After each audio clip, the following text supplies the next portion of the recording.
Dans le cadre de l'amélioration de la gestion de la pratique et de la gouvernance foncière conformément aux objectifs du plan Sénégal émergent, l'État du Sénégal a obtenu de la Banque mondiale un financement de 80 millions de dollars pour l'exécution du projet Cadastre et sécurisation foncière PROCASEF, un projet d'envergure nationale qui intervient dans 138 communes sélectionnées, structurées en 5 CRAP de communes.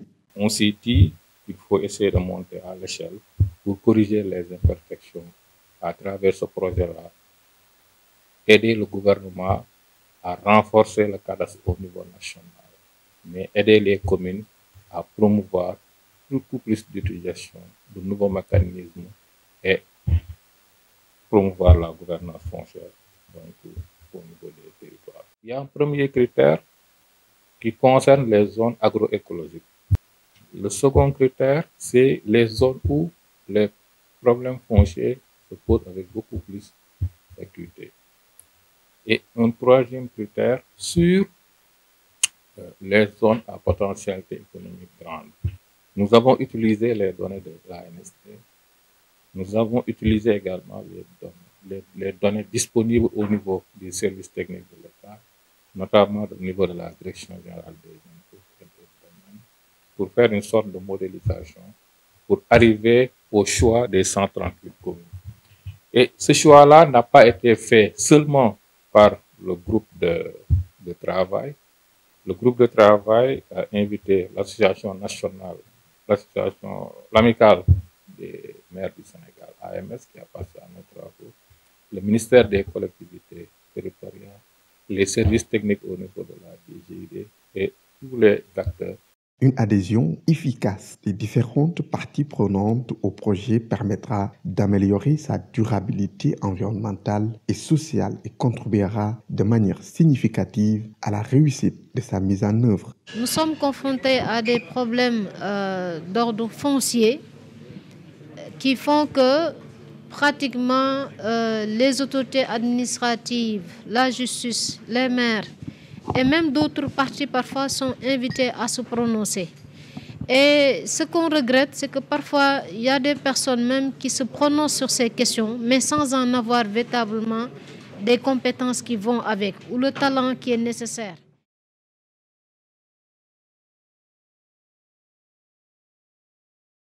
Dans le cadre du contrôle des actes des collectivités territoriales, souvent les actes, beaucoup d'actes sont transmis aux représentants de l'État et nous savons que les représentants de l'État n'ont qu'un mois pour approuver l'ensemble des actes qui leur sont transmis. Et souvent, quand les actes sont d'un nombre énorme, donc on est obligé de recourir au service du cadastre, et souvent qu'ils n'ont pas le temps et l'effectif nécessaire pour faire le contrôle sur le terrain.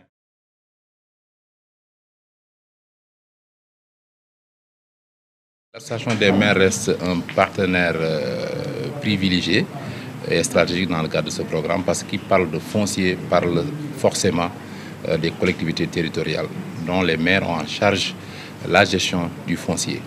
Mais nul doute aujourd'hui du fait qu'on est dans certaines localités là où il y a une forte méconnaissance donc, des questions liées à la gestion foncière. Je donnais comme exemple ma commune, la commune de Labgar, là où le registre foncier est inexistant. Et ailleurs, là où, même si le registre est existant, il n'est pas à jour. Je pense qu'avec ce projet, qui va en tout cas consister à délimiter, identifier les terres de tout un chacun, aujourd'hui, va nous permettre même de dépasser les problèmes au sein d'une famille. Parce que il y a une possibilité aujourd'hui que le propriétaire de terre puisse distribuer même ses champs à ses enfants, avec chacun son numéro, ce qui fait que même le problème d'héritage foncier ne se posera plus. Donc je pense que l'ensemble des maires que nous sommes, bénéficiaires de ce projet, en feront le nôtre et feront tout le nécessaire pour que ce projet se passe parfaitement dans les meilleures conditions.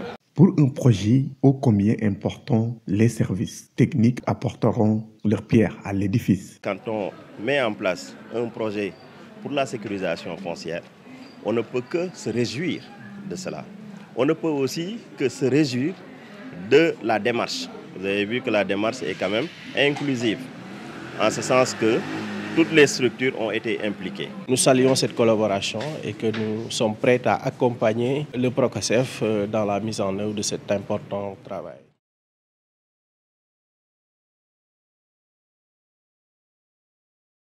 La société civile et les acteurs de la presse également seront d'un apport considérable pour le Procasef dans son plan d'information et de communication avec toutes les parties prenantes et notamment les destinataires finaux, c'est-à-dire les populations, durant toute la vie du projet. J'approuve au fait la démarche du Procasef. Parce qu'en fait, vous savez, ici au niveau du Sénégal, comme au fait dans tous les pays du monde, le développement repose sur 3 acteurs principalement, c'est-à-dire l'État, les collectivités territoriales qui sont représentées au fait par les maires, les élus locaux, et ensuite maintenant il y a la société civile. Donc quand il n'y a pas au fait ce tripartite, on ne peut pas parler de développement propre parce qu'il y a un acteur qui a été laissé en rade. Au niveau du Procasef, dès le départ du processus, ils ont mis en branle le partenariat multi-acteurs. Je vois à prime abord que c'est un projet innovant. D'abord sur le plan formel, mais sur le plan du contenu aussi, il me semble que nous les journalistes, nous avons été considérés par le coordinateur et l'ensemble des acteurs de ce projet-là comme des parties prenantes. Le Procasef a bien des objectifs de sécurisation foncière en monde rural et périurbain, mais fonctionne dans le strict respect du cadre légal de gestion du foncier au Sénégal. C'est un projet qui n'est pas un projet de réforme foncière. Le projet également n'est pas un projet d'immatriculation des terres. Le projet également n'est pas un projet de fiscalité. Nous allons essayer de renforcer et de moderniser le réseau géodésique national. Et cela va permettre aujourd'hui de passer de 4 stations corses. Avec la mise en œuvre du Procasef, on atteindra les 22 stations corses. Au niveau communal, nous allons renforcer la gestion au niveau des communes par la construction de bureaux fonciers équipés avec un système d'information communal et on essaiera de l'interconnecter au système national. Nous allons travailler avec des cabinets qui vont faire la cartographie générale au niveau des communes. Sur chaque parcelle, il faudra un nouvel identifiant cadastral qu'on appelle communément NICAD. Et enfin, nous avons la 3e composante technique qui est la composante relative à la formation et dialogue multi-acteurs. La première catégorie qu'on va former, c'est les agents fonciers.